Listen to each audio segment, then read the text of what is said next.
we're very, very fortunate to be hearing from Bill Gerstenmaier today. So William H. Bill Gerstenmaier is the Vice President of Build and Flight Reliability at SpaceX.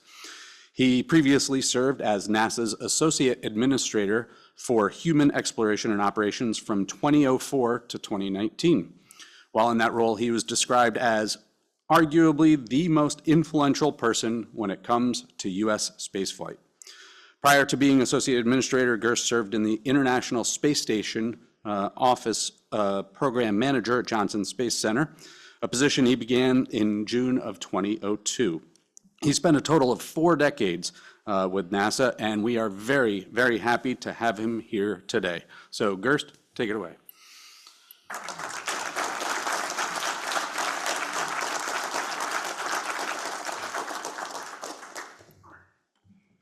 All right, thanks, Jim.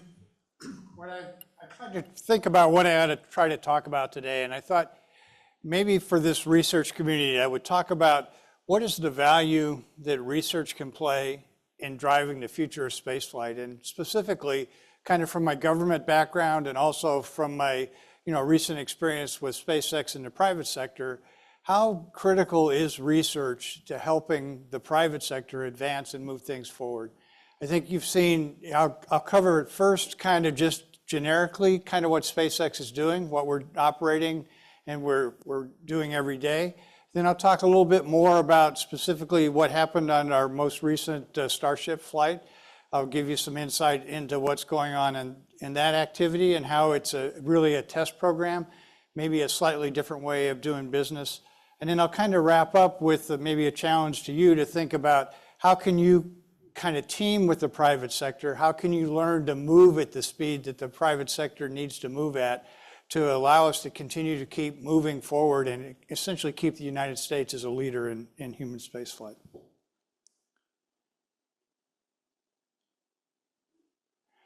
All right, so SpaceX designs, manufactures, and launches the world's most advanced rocket spacecraft. We were founded in 2002 with the ultimate goal of making life multiplanetary. This is our first Starship catch into the arms. This isn't CGI. This is real. It was pretty amazing to us. I still remember going out on the launch pad, walking up the tower, talking to the technicians, looking out at those little arms. I go, "You think we're going to catch a spacecraft on this thing?" And the technicians boldly told me yes. And lo and behold, on our first flight, first attempt, we actually were able to catch it in the arms, which was pretty amazing. We've had 3 successful catches. We've chosen not to catch some of the other ones because we're trying to advance the test objectives, trying to understand how the rocket works, how it understands, how it can fly, to do more dynamic things in the future. So we decided to steer away on some of the flights from actually catching in the tower. So this is kind of the history of SpaceX, kind of near term. So our first Falcon 1 launch was in 2008. In 2015, we had the first orbital rocket landing. So there was a lot of time in those first years to get to where we could actually land an orbital rocket on the drone ship, and that was not easy. And to put it on the landing zone is also not easy. And then to be able to see how fast we could go with Starship with a 33-engine rocket and essentially land it back into the arms and get captured by the arms.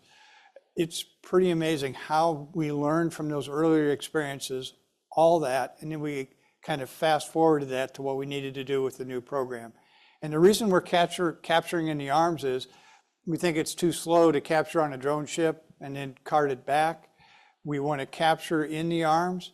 It's fully reusable. Then it essentially sits and can be then motored right down to the launch mount again, refueled, and launch again. So we're going to try to today we're launching Falcons about every 2 days. Our goal is to be able to essentially turn around a booster from landing until flight within several hours. And that's the ultimate goal of reusability. So if we're going to really make humans multiplanetary, we're going to move our presence into the solar system, we're going to have to get rapid, reusable, and reliable spaceflight. And that's what we're trying to do with the Starship design. So it's a radically new way of doing launch, very different than what was done in the past. Then in 2019, we launched our first Starlink satellites.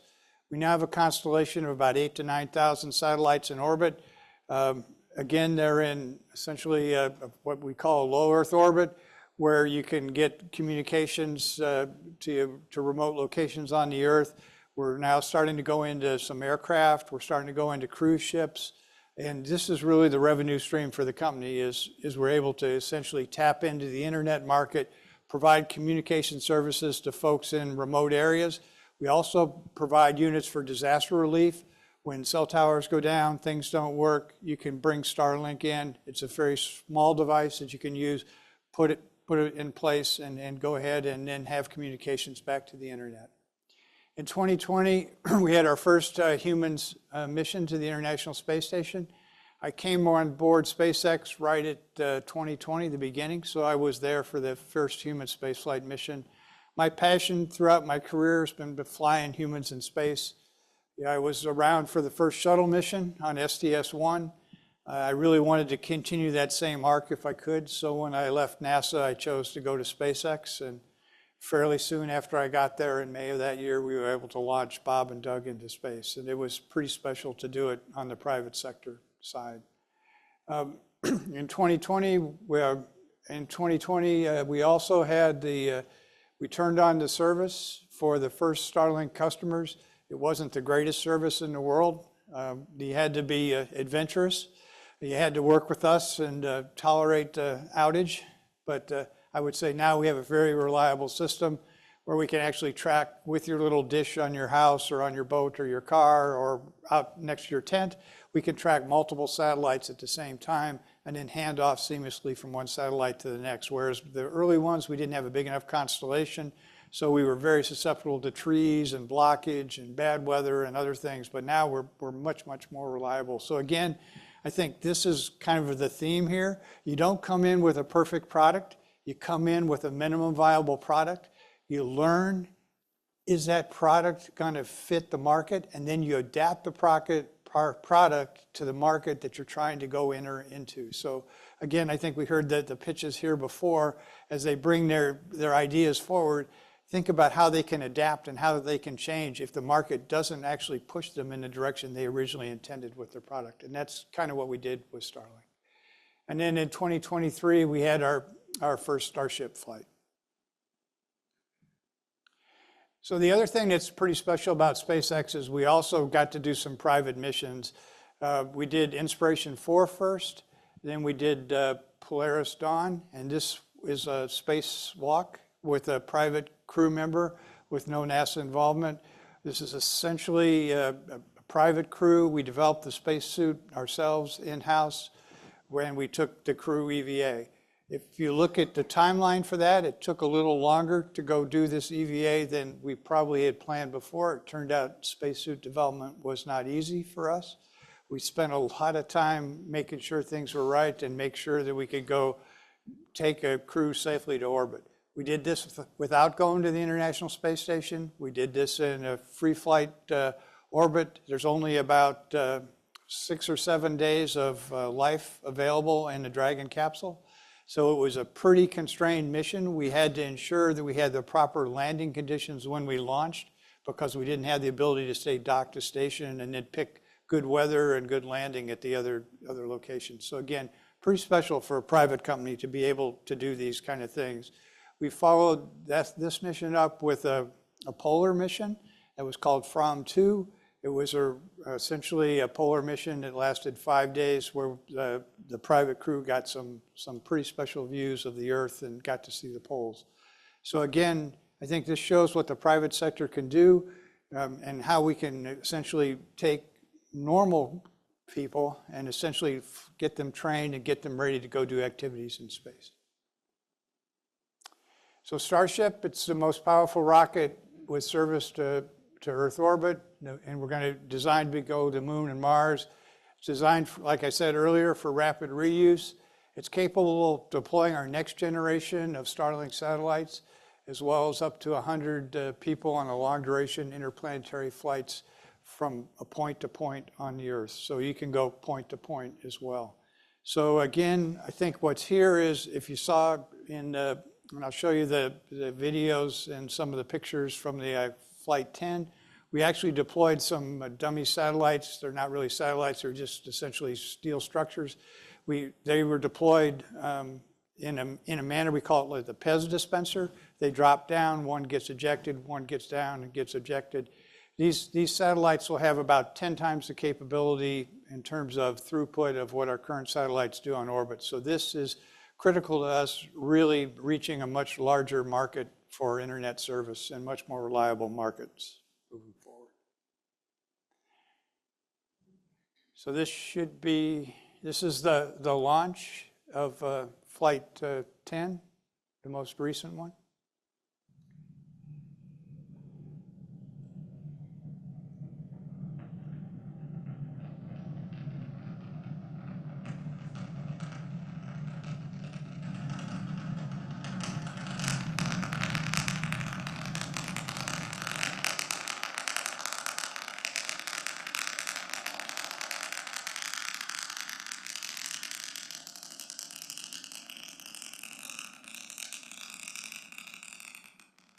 Things went extremely well. Lighting 33 engines is not trivial. We also, if you'll notice, the grid fins, those are the little aerodynamic devices that allow the booster to come back and land. They stay deployed. We determined that on Falcon 9 they're stowed, and then we deploy them later. We determined that the drag was insignificant compared to the thrust and the aerodynamics associated with it, so they're left out. So again, we're kind of adapting, making things simpler as we move forward and figuring out new ways to do business.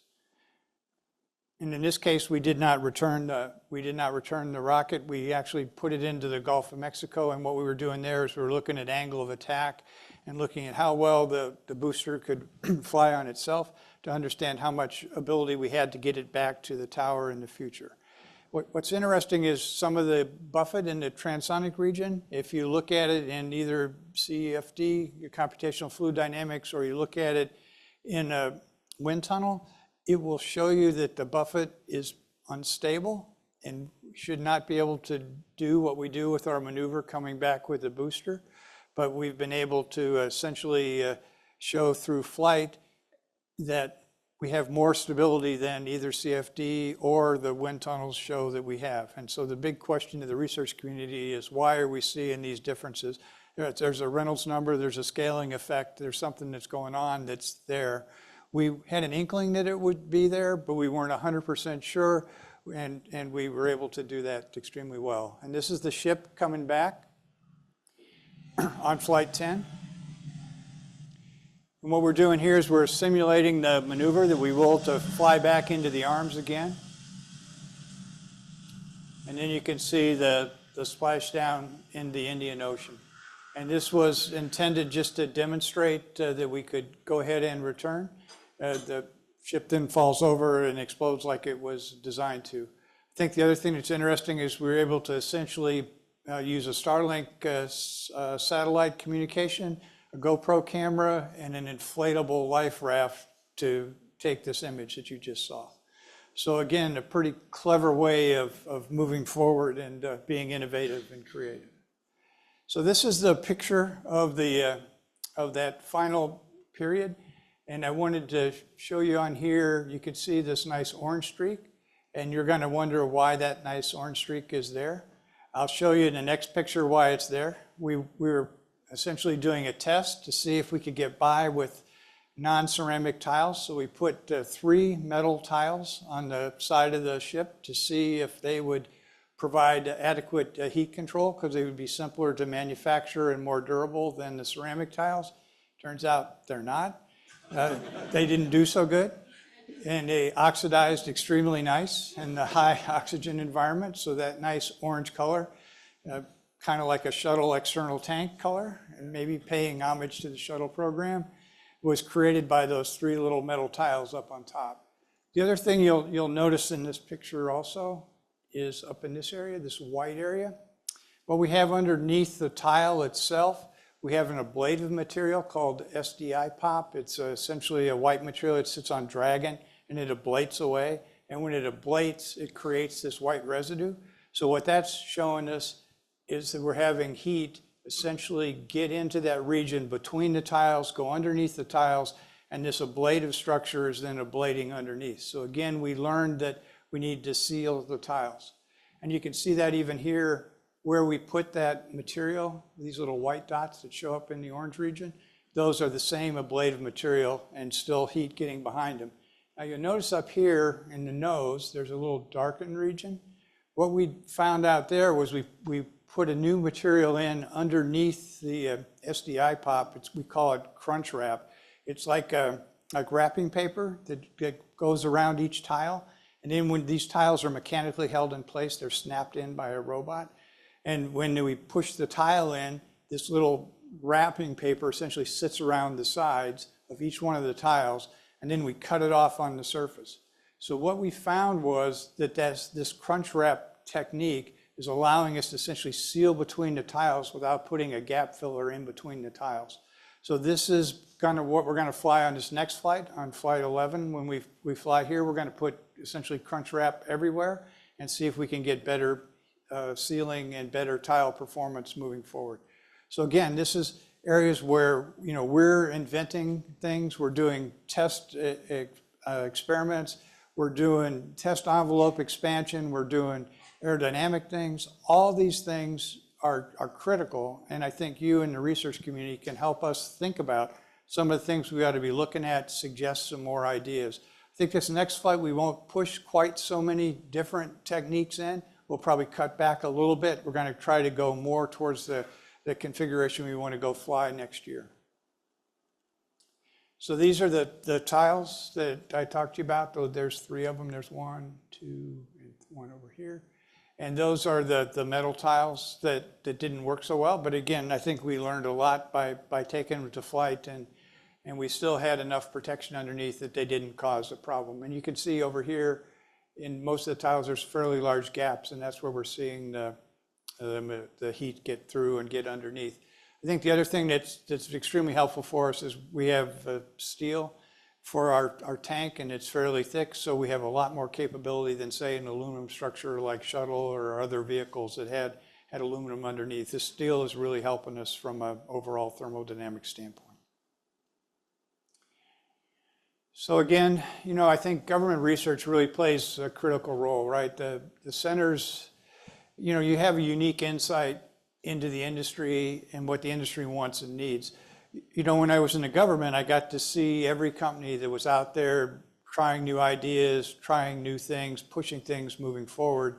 And I could see where I got to see all of industry. At SpaceX, I don't see any more the rest of industry. I see SpaceX.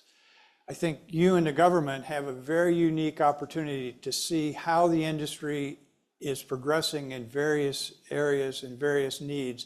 And you can look uniquely for commonality between these companies that we won't see as an individual private company, and you can provide things to us that will help us move forward.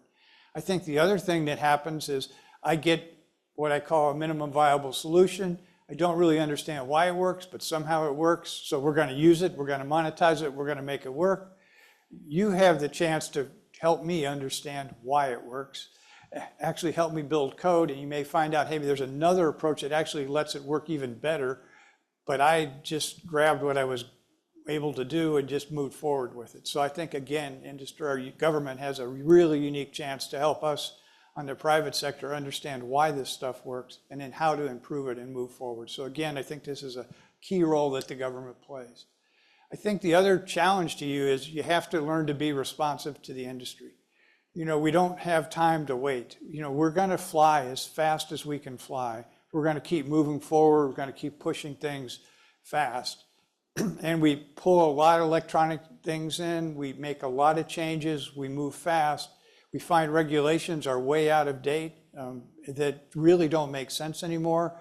There's inspection techniques that are still required by some of the MIL standards, some of the NASA documents that are really not valid inspection techniques anymore.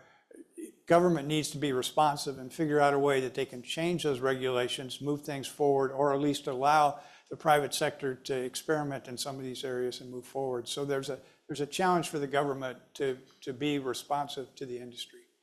I think you also have to kind of understand the customer's needs and deliver a product that solves those needs. So that's a hard challenge. You know, when I started a long time ago at the Lewis Research Center, now Glenn Research Center, we were working JT8D mixer nozzles in the chambers over CE22 over at Glenn.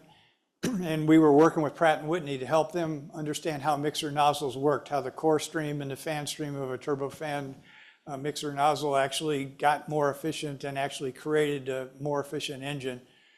We were a little slow at the NASA side, and so then my bosses challenged me once that I needed to be more responsive to industry. So I took that to heart, and at that time we had our own machinists in the machine shop. We had our own instrumentation lab. So I was able to get with the machinists. We actually built hardware. I turned around products for Pratt & Whitney in less than 2 weeks. Pratt & Whitney almost fell apart and died. They couldn't believe that some government agency could be this quick. My bosses were like, slow down. You're going to set a bad precedent for the center because we're never going to be able to do this again. But it was really enabled because we, at that time, had the machinists were civil servants. The people that run the wind tunnel were civil servants. I was a crazy kid out of college who had no life, so I could work day and night.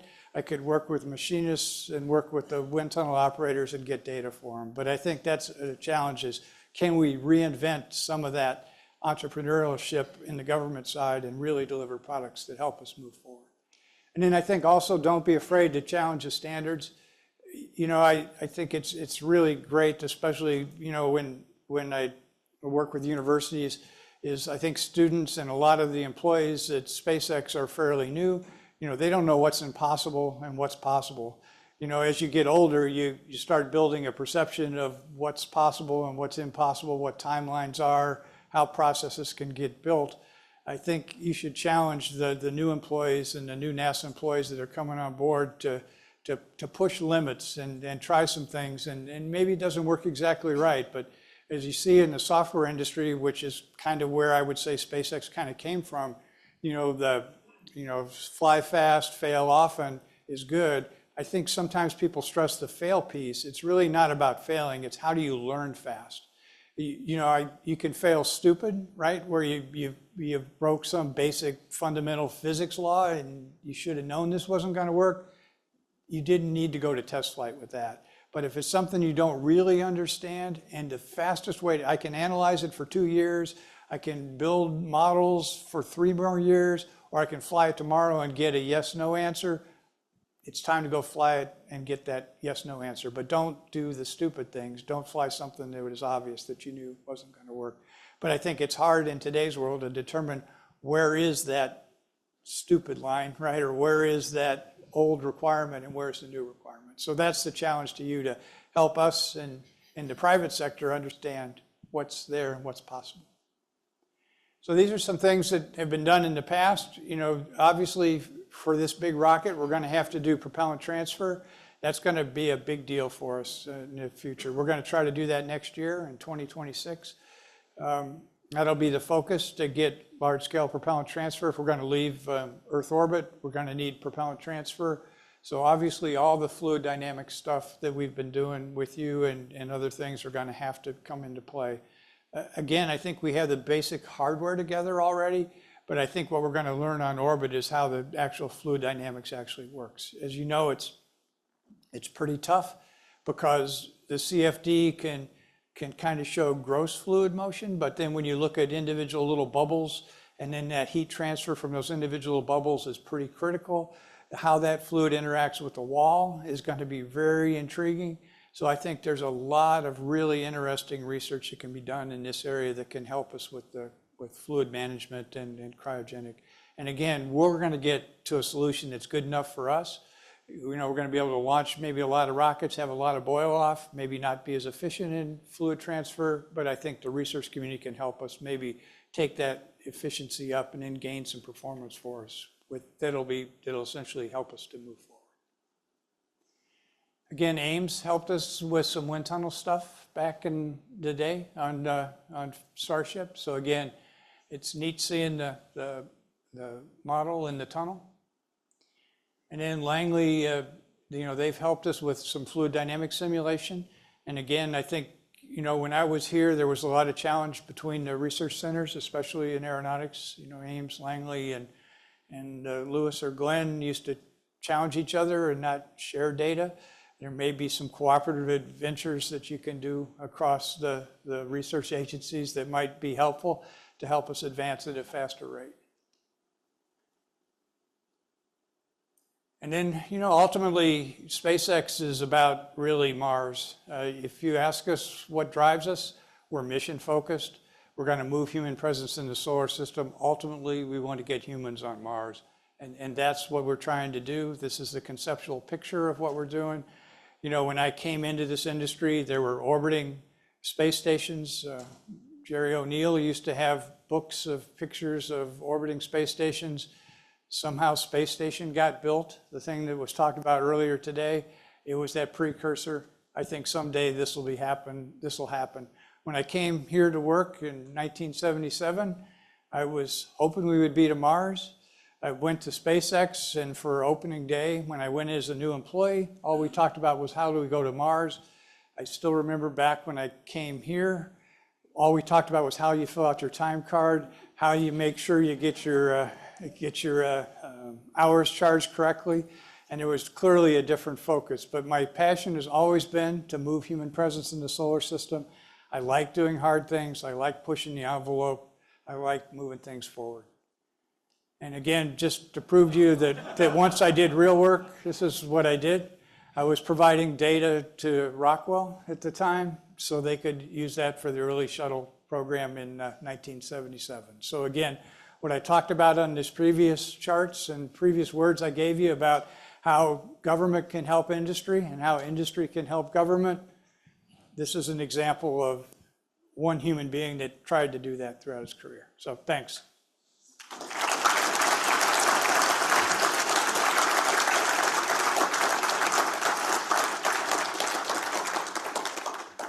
think Gersten's willing to take some questions. Does anybody have any questions? If so, step up to the mic. I see a hand raised there, and another one coming here. So whoever gets there first gets to ask this question. We're going over that side. Testing. Okay. Hello, sir. It's been an honor to hear you speak today, and I have worked with in a lab group that has worked with SpaceX in thermal protection system testing. So I'm actually kind of curious about this whole process. Like, does SpaceX just let outsource some experimental stuff to lab groups and then have them conduct sets of experiments, return the data, and then analyze it internally? Or does it intend to share some of these models and data to like better calibrate the experimental setups? Yeah, I think at this stage, kind of SpaceX is pretty vertically oriented. So we're manufacturing our own materials. We're essentially doing our own testing. We do kind of our own analysis.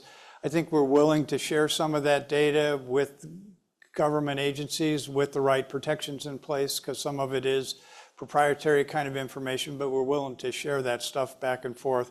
We're pretty quick at turning stuff around and understanding what's going on each time. So we're pretty much iterating and changing the tile attach system, some of the tile mechanisms. We've built a huge factory in Florida to actually manufacture tiles. The goal is to be able to make an entire ship set, roughly, I think, 30,000 tiles or so within a day or two, and that is up and running now. So if we're willing to run fast, but again, what value can you give to us that allows us to want to go ahead and collaborate and work with you?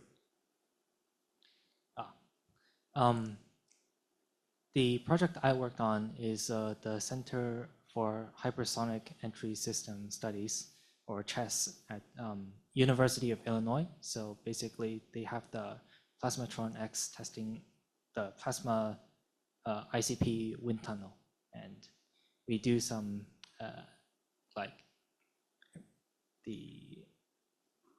some sample testing for SpaceX. Yep. And we've done definitely done some sample testing with you, and we'd like to continue to keep doing that.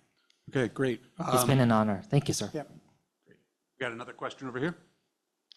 Hi, my name's Eli. I'm a student at the University of Illinois here with the Liquid Rocketry at Illinois Student Group. Thanks again for your time. I had a quick question. So I saw through the avenues of research you're looking at, you have a lot of process-based research, something like cryogenic fluid transfer in space or new CFD software. I was wondering if SpaceX was also looking for component-based research, something like a rotating detonation engine or other types of components that are maybe low TRL right now that you might utilize if they were higher TRL from government research. Potentially, if we can see benefit in those areas, you know, we're kind of pushing the state of the art of engine manufacturing with our LOX methane engine. You know, I think this is also kind of unheard of, is that the private companies are able now to actually build rocket engines, which was not possible in the past. The technology and the cost was too high, but now companies can actually do that. And so then how do you then get relevant to push some of that new technology, like the rotating detonation stuff has potential, but then you need to kind of, like I said in the words, you need to see what industry needs and then kind of almost pitch it to them in a way that they can see the benefit. And you're going to have to kind of help industry in a sense see, hey, there's a benefit of looking at a new technology. Thank you. And then I have one question online from Stephen Clark. Don't know if you can answer this, but he asks, when do you plan to attempt a full orbital flight with Starship? We'll try a full orbital flight sometime next year. So this next one, again, will be suborbital. Again, we're going to try to do understand how the ship flies, and we'll do that kind of activity. Then next year, we step up to another version of both ship and booster called V3. It also has a new Raptor engine underneath with more performance than the previous ones. So we'll fly V3 first, and then if that's successful, then we'll probably go orbital after that with that next V3.